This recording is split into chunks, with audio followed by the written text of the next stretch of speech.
Have you ever had to let go of something that felt like everything to you? Maybe it wasn't wrong, but God asked you to lay it down anyway. Well, I remember a season when I felt like I was doing everything right. And then out of nowhere, it was like God was asking me to let go of someone I love deeply. He told me to let go of a friendship I thought He had given me in the first place. It honestly didn't make sense to me. And I remember thinking, why would God bless me with this only for me to step away from it? I had so many questions and I had reasons as to why I needed to keep the friendship.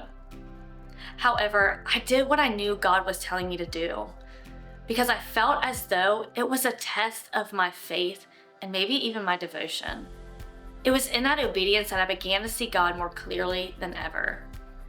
I was in this season that I learned tests doesn't just measure our faith, but these tests reveal who God really is. And we see the truth of who God is in Genesis 22. At the beginning of the chapter, we read the words, God tested Abraham's faith. If we continue to read, we see that God tells Abraham to take Isaac, his miracle son, and sacrifice him. There's no context, no explanation, just a command that requires obedience. Abraham heard God, and even though I'm sure he fully didn't understand, he obeys. So Abraham saddles up the next morning with his son Isaac. They climb the mountain, and then Isaac notices there's no lamb. In fact, in verse 7 through 8, it says, "Where is the lamb for the offering?"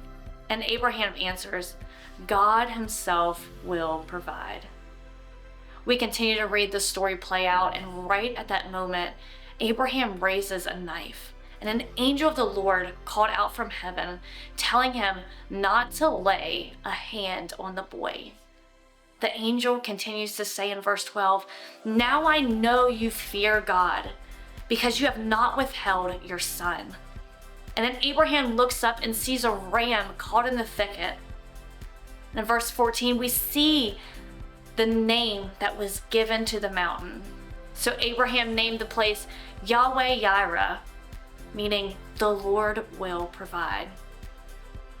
Here's what's so powerful. Abraham's faith is being tested. And the coolest part of this test is it didn't cancel the provision. It revealed it. God didn't stop being a provider just because Abraham was being tested. Actually, the test led him to know God as Yahweh-Yireh. Some of you may be going through this. You may be in a testing season right now. You've been asked to do something and you don't understand why. Maybe God's telling you to let go of something with no explanation. And I want to remind you, the way God tested Abraham, He could be testing you too. But also, the way God provided what was needed, exactly when was needed for Abraham, He could provide for you too. God may be testing you, but He is still your provision. Let us be people who remember God as our provision, even when tough decisions have to be made. Today, think about that one thing that God is telling you to put down, to get rid of, or change, and then say these words to yourself. God, you may be testing me, but you are still my provision. You are Yahweh-Yireh, and I will trust you in the process.